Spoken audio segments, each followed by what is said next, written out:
Hello friends, आप देख रहे हैं हमारा चैनल ब्लू इंडिया।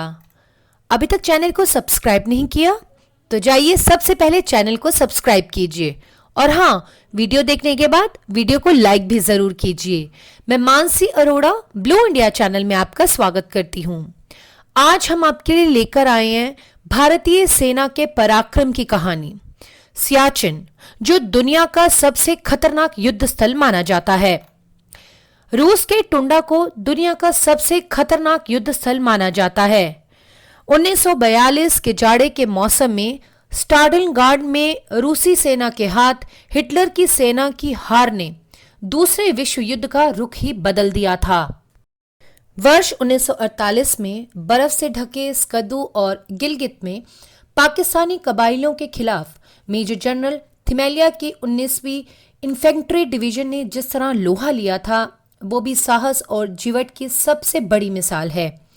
लेकिन ये सब लड़ाइयां सियाचिन में पिछले 36 साल से चल रहे भारत पाकिस्तान संघर्ष के सामने कभी नहीं टिकी। ये वो इलाका है जहां लड़ना तो बहुत दूर, एक सांस लेना भी बहुत ही बड़ा कारनामा है। बात है 13 अप्रैल 1984 की। समय था सुबह 5:30। कैप्टन संजय कुलकर्णी और उनके साथी सैनिक को लिए हुए चीता हेलीकॉप्टर ने बेस कैंप से उड़ान भरी। इसके पीछे 2 हेलीकॉप्टर और उड़े। दोपहर तक स्क्वाड्रन लीडर सुरेंद्र बेस और रोहित रॉय ने इस तरह की 17 उड़ानें और भरी। कैप्टन संजय कुलकर्णी के साथ एक जेसीओ और 27 भारतीय सैनिकों को सियाचिन में बिलाफोर्ड लॉक के पास हेलीकॉप्टर से नीचे उतारा गया। नितिन गोखले अपनी किताब beyond NJ 9842 the Siachen saga में लिखते हैं, लेफ्टिनेंट जनरल के पद से रिटायर हुए संजय कुलकर्णी ने मुझे बताया था, सुबह 6 बजे सतह से कुछ फीट ऊपर मंडराते 2 हेलीकॉप्टर से हम में से 4 लोग नीचे कूदे थे। मुझे याद है, मैंने नीचे फैली हुई बर्फ की गहराई और मजबूती पाने के लिए पहले 25 किलो वजन की आटे की एक बोरी नीचे गिराई थी। इस समय यह अंदाजा हो गया था कि वहां फैली बर्फ काफी सख्त है। वहां कूदने के बाद हमने वहां एक तरह का हेलीपैड सा बना लिया था ताकि हमारे बाद वहां दूसरे हेलीकॉप्टर सीधे आधे मिनट के लिए लैंड कर पाएं और फिर दूसरी खेप पर चले जाएं। उस दिन को मैं कभी नहीं भूलने वाला। आगे उन्होंने ये भी बताया कि उस दिन विजिबिलिटी 0 से भी नीचे थी और तापमान था -30 डिग्री। उतरते ही एक सैनिक की मौत। बिलाफोर्ड लॉ में हेलीकॉप्टर से उतर जाने के 3 घंटे के भीतर रेडियो ऑपरेटर मंडल अत्यधिक ऊंचाई पर होने वाली बीमारी हैप के शिकार हो गए थे। हालांकि इससे भारतीय दल को एक तरफ से फायदा ही हुआ, क्योंकि रेडियो ऑपरेटर की अनुपस्थिति में पूरी रेडियो साइलेंस बरती गई और पाकिस्तानियों को वहां भारतीय सैनिक होने की खबर तक नहीं लगी। बिलाफोर्ड लॉ में उतरने के कुछ समय बाद ही कुलकर्णी और उनकी टीम का बाहरी दुनिया से संपर्क टूट गया था, क्योंकि उन्हें एक भयावह बर्फीले तूफान ने घेर लिया था।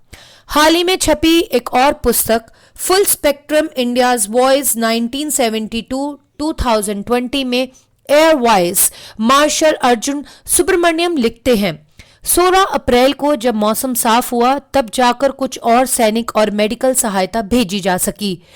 तब तक एक सैनिक की मौत हो चुकी थी और बचे हुए 27 भारतीय सैनिकों में से 21 सैनिक फर्स्ट बाइट यानी शीत दंत के शिकार हो गए थे।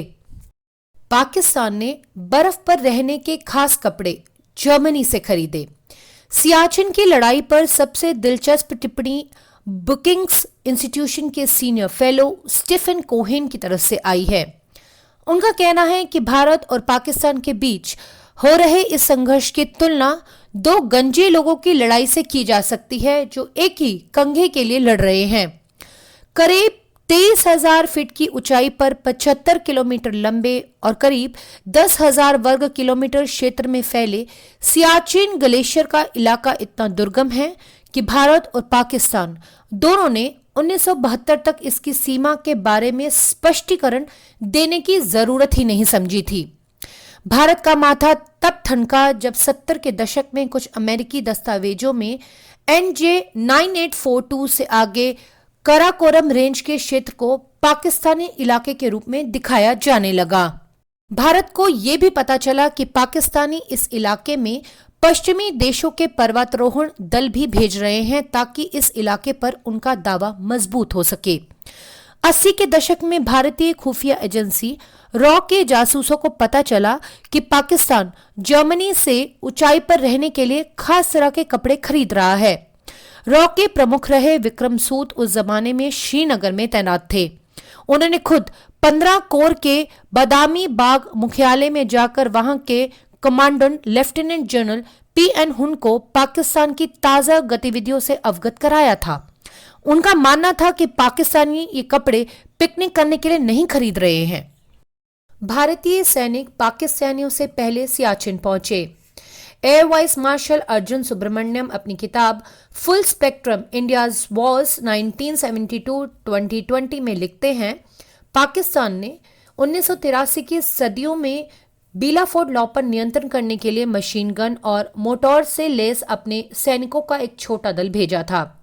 ऐसा माना जाता है कि अत्यधिक खराब मौसम और रसद न पहुंच पाने की अक्षमता के कारण उन्होंने वहां से वापस लौटना पड़ा था। अर्जुन सुब्रमण्यम आगे लिखते हैं, जब भारतीय सैनिक सियाचिन में उतर रहे थे, पाकिस्तान के सैनिक तानाशाह जनरल जिया उल हक स्कूद ने एक बटालियन बुर्जिल फोर्स को सियाचिन में रहने की ट्रेनिंग दिलवा रहे थे।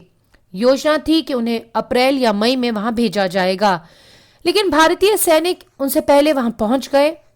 बुर्जिस फोर्स ने पहली बार 25 अप्रैल 1984 को भारतीय सैनिकों पर हमला किया, लेकिन भारतीय सैनिक ने उसे नाकामयाब कर दिया। पाकिस्तान के पूर्व राष्ट्रपति परवेज मुशर्रफ भी उस जमाने में वहां तैनात थे। वो अपनी आत्मकथा in the line of a fire में लिखते हैं, हमने सलाह दी कि हम वहां मार्च में जाएंगे, लेकिन उत्तरी क्षेत्र के जनरल ऑफिसर कमांडेंट ने यह कहकर मेरी सलाह का विरोध किया कि दुर्गम इलाका और खराब मौसम होने के कारण हमारे सैनिक वहां मार्च में नहीं पहुंच सकते। उनकी सलाह थी हम वहां 1 मई को जाएं। वो चूंकि कमांडेंट थे इसलिए उनकी बात मानी गई। यहां हमसे गलती हुई। जब हम वहां पहुंचे तो भारतीयों ने वहां पहले से ही ऊंचाई पर अपना कब्जा जमाया हुआ था। 2 हफ्ते तक सैनिक के शव को नीचे ले जाना टला। सियाचिन पर चौकी बना लेने से कहीं अधिक मुश्किल था वह 0 से 30-40 डिग्री नीचे तापमान में टिके रहना, और इससे भी अधिक मुश्किल था मारे गए सैनिकों के शवों को नीचे लाना। 90 के दशक में सोनल सेडलिस पर एक गोरखा सैनिक की HAPE बीमारी से मौत हो गई। उसके शव को हेलीपोर्ट तक लाया गया ताकि उसे बेस कैंप तक ले जाया जा सके, लेकिन पायलट कुछ आवश्यक वस्तुओं को पहुंचाने में व्यस्त थे, इसलिए उन्होंने कहा कि वो शाम तक ही शव को नीचे ले जा पाएंगे। नितिन गोखले अपनी किताब beyond NH 9842 the Siachen saga में लिखते हैं, जब शाम हुई तो पायलट ने कहा कि इसका ईंधन समाप्त हो चुका है, इससे वो अगले दिन शव को ले जा पाएगा। अगले दिन कुछ और जरूरी काम आ गया। इस तरह शव को नीचे ले जाना लगातार 2 हफ्ते तक टलता रहा। हर दिन गोरखा अपने साथी के शव को हेलीपैड तक लाते, लेकिन हेलीपैड में जगह न होने की वजह से उसे वापस ले जाते। अपने मृत साथी के शव को 20 दिनों तक बंकर में अपने साथ रखने का असर यह हुआ कि उनको मति भ्रम हो गया और वो उस मृत सैनिक के साथ इस तरह व्यवहार करने लगे जैसे वो अभी भी जीवित हो। वो उसका खाना तक अलग रखने लगे। जब अफसरों को इस बारे में पता चला तो उन्होंने शव को PI यानी कि प्रेफरेंस 1 घोषित कराया, तब जाकर उसे नीचे भेजा जा सका। शव में अकड़न के कारण हेलीकॉप्टर में रखना हुआ मुश्किल। शवों को नीचे ले जाने की पायलट की अपनी अपनी कहानियां हैं। कई बार शवों के नीचे जाने का इंतजार करते करते उनमें ऐंठन आ जाती है। चेतक हेलीकॉप्टर वैसे भी इतना छोटा है कि उसमें एक शव को मुश्किल से ही रखा जा सकता है। कई बार ऐसा भी होता है कि सैनिकों को अपने साथियों के शवों की हड्डियां तक तोड़नी पड़ती हैं ताकि उन्हें स्लीपिंग बैग में रखकर हेलीकॉप्टर से नीचे ले जाया जा सके। Brigadier R. विलियम्स ने एक किताब लिखी है the long road to Siachen the question why, जिसमें वो लिखते हैं, जीवित घायल लोगों को नीचे ले जाना इतना मुश्किल काम नहीं है जितना मृतक लोगों को नीचे ले जाना। कई बार हमें शव को अमानवीय और असम्मानजनक तरीके से रस्सी से बांधकर नीचे इलाके की तरफ लुढ़काने के लिए बाध्य होना पड़ता है, और इसका कोई विकल्प भी नहीं होता, क्योंकि शव को कई दिनों तक उसी जगह पर रखने से उसमें अकड़न आ जाती है और वो बिल्कुल चट्टान की तरह सख्त हो जाता है। बर्फ में धंसने की कहानी। लेफ्टिनेंट कर्नल सागर पटवर्धन अपनी यूनिट 6 जाट के साथ 1993-94 में सियाचिन ग्लेशियर पर तैनात थे। एक बार जब वो लघुशंका के लिए अपने टेंट से बाहर निकले तो वो ताजी पड़ी बर्फ में कमर तक धंसे चले गए। पटवर्धन बताते हैं, जब मैंने उस बर्फ के ढेर से निकलने की कोशिश की तो मेरा ढीला बंधा हुआ जूता एक छेद में फंस गया। जब मैंने बहुत मुश्किल से अपना पैर उस जूते में डाला तो बर्फ से भर चुका था। हालांकि मैं अपने तंबू से सिर्फ 10 मीटर की दूरी पर था। चिल्लाने का कोई फायदा नहीं था, क्योंकि हवा इतनी तेज चल रही थी कि मेरी आवाज वहां तक पहुंच ही नहीं सकती थी। बहरहाल किसी तरह मैंने अपने फंसे हुए पैर को निकाला और गिरते पड़ते तंबू तक पहुंचकर मदद के लिए गुहार लगी। मुझे तुरंत स्लीपिंग बैग में लिटाया गया और मुझे गर्म करने की कोशिश शुरू की गई। पहली प्राथमिकता थी कि मेरे पैर को बचाना, जो कि बर्फ के संपर्क में आ चुका था, और मेरे साथी ने स्टोव जलाकर बर्फ पिघालनी शुरू कर दी। मैंने अपने गीले मोजे उतारे, तेजी से अपने पैर मरने लगा। 3 घंटे बाद कहीं जाकर वह दोबारा सामान्य हुआ। खाना बनाने में दिक्कत। सियाचिन में तैनात 2 बिहार टुकड़ी के हवलदार राजीव कुमार ने नितिन गोखले को बताया कि वहां सबसे बड़ी मुश्किल है खाना बनाना। चावल पकाने के लिए प्रेशर कुकर 21 सीटियां लगानी पड़ती हैं। हालांकि सेना की तरफ से हर सैनिक को हाई प्रोटीन डाइट दी जाती है, लेकिन वहां कोई भी उसे नहीं खाता, क्योंकि वह भूखी नहीं लगती। बहुत से सैनिकों की त्वचा का रंग काला पड़ जाता है। वहां तैनात अधिकतर सैनिक नींद न आने की शिकायत करते हैं। डॉक्टरों का मानना है कि नींद न आने का मुख्य कारण ऑक्सीजन की कमी होना है।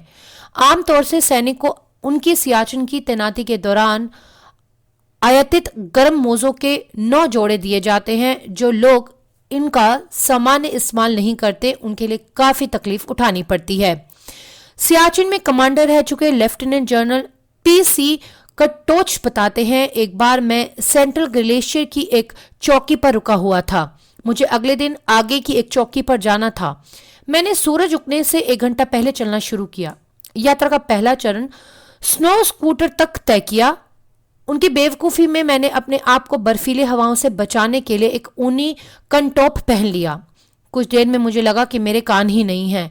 शाम तक जब मैं हेलीकॉप्टर से बेस कैंप पर लौटा तो मेरे दोनों कानों में फास्ट बाइट हो चुका था और मुझे इतनी तकलीफ थी कि करीब 1 महीने तक मैं सोते समय करवट तक नहीं बदल पाता था। पाकिस्तानी चौकी में आग। 2 बिहार पलटन के एक अफसर कैप्टन भरत ने नितिन गोखले को बताया, हमारी पहलवान चौकी से 350 मीटर की ही दूरी पर एक पाकिस्तानी चौकी थी। एक दिन उनके तंबू में आग लग गई और वो कुछ ही मिनटों में राख में तब्दील हो गए। चूंकि हमारा तंबू बिल्कुल पास में ही था, इसलिए हमने चिल्लाकर पूछा, क्या हम आपकी मदद कर पाएंगे? उन्होंने हमारी मदद लेने से इनकार कर दिया। थोड़ी देर में उनके लिए मदद आ गई, लेकिन यहाँ मैं ये कहना चाहूँगा कि जहाँ हमारी चौकी पर हमारे हेलीकॉप्टर करीब रोज ही आते थे, उनके यहाँ मेरे वहाँ 110 दिन रहने के तैनात सिर्फ 2 ही बार उनके सामने वह हेलीकॉप्टर आए। हमारे यहाँ और उनके यहाँ दी जाने वाली सुविधाओं में जमीन आसमान का अंतर है। फेफड़ों और दिमाग में पानी। कश्मीर में कमांडर रह चुके जनरल अता हसनैन याद करते हैं कि बाना चौकी पर बना बर्फ का बिस्तर एक 3 टायर के बर्फ की सल्ली के बराबर रहा होगा, जिसके ऊपर वहां पर तैनात एकमात्र सैनिक और उसका अफसर एक दूसरे के ऊपर पैर रखकर सोते थे। जवान के ऊपर पैर रखने की पहली बारी अफसर की होती थी। थोड़ी देर बाद जवान अपने अफसर से कहता था, साहब अब बहुत हो गया, अब ज्यादा वजन हो रहा है, अब थोड़ी देर के लिए मैं पांवों पर रखता हूं। सियाचिन ग्लेशियर पर मानव शरीर को कम ऑक्सीजन, बेहद ठंड, अल्ट्रावायलेट्स रेडिएशन के अलावा बहुत कम आर्द्रता का सामना करना पड़ता है। इसके अलावा लंबे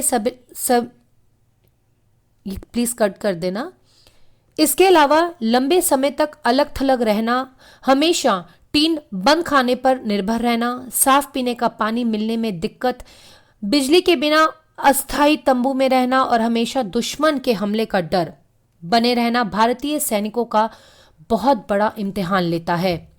सियाचिन की ऊंचाई पर एक स्वस्थ सैनिक के फेफड़ों में ऑक्सीजन का स्तर समुद्र सतह पर रहने वाले बुरी तरह से फेफड़े की बीमारी से जूझ रहे व्यक्ति के बराबर होता है। वहां पर भारतीय सैनिकों को सबसे ज्यादा बीमारी होती है, उनके फेफड़ों और दिमाग में पानी जमा हो जाता है। एक जमाने में वहां तैनात 100 सैनिकों में 15 को ही अधिक ऊंचाई पर होने वाली बीमारी हेप हुआ करती थी, लेकिन अब डॉक्टरों की मेहनत की वजह से ये बीमारी अब कारगिल की लड़ाई से भी अधिक सैनिक सियाचिन में मरते हैं। सियाचिन में अब भी मौतें होती हैं, लेकिन इसमें से अधिकतर मौतें अब दुर्घटनावश ही होती हैं। सियाचिन से वापस लौटने के बाद सैनिकों को सबसे अधिक शिकायत होती है वजन कम होना, बहुत अधिक नींद आना, चीजों को भूलना और यौन शक्ति में कमी आना। एक अनुमान के अनुसार भारत सरकार दुनिया के सबसे ऊंचे युद्ध क्षेत्र सियाचिन के मोर्चे पर रोज 6 करोड़ यानी कि हर साल 2190 करोड़ रुपए खर्च करती है। वहां पर भारत और पाकिस्तान दोनों ने करीब 5000 सैनिक तैनात कर रखे हैं। भारत ने इन सैनिकों के लिए विशेष कपड़ों और पर्वतारोही उपकरणों के लिए अब तक 7500 करोड़ रुपए खर्च किए हैं। सियाचिन की तैनाती के दौरान हर सैनिक को दी जाने वाली किट का मूल्य औसतन 1 लाख रुपए होता है। उनमें से 28,000 रुपए खास कपड़ों, 13,000 रुपए विशेष स्लीपिंग बैग्स, 14,000 रुपए दस्तानों और 12,500 रुपए जूतों के एक जोड़े पर खर्च किए जाते हैं। 1984 से लेकर अब तक करीब 8,059 भारतीय सैनिक सियाचिन में अपने प्राणों की आहुति दे चुके हैं, जो कि करगिल युद्ध में मारे गए सैनिकों की संख्या से भी अधिक है। इनमें से 97% सैनिक मौसम की मार की वजह से मारे गए हैं, ना कि पाकिस्तान के साथ हुई लड़ाई में। अब दोनों देशों के बीच आपसी मतभेद के कारण कितने ही शहीद हमारे सैनिक हो चुके हैं, लेकिन इससे क्या, कुछ भी नहीं। ऐसे ही लेटेस्ट इंफॉर्मेशंस को जानने के लिए हमारे साथ बने रहिए और हमारे चैनल ब्लू इंडिया को जरूर सब्सक्राइब कीजिए।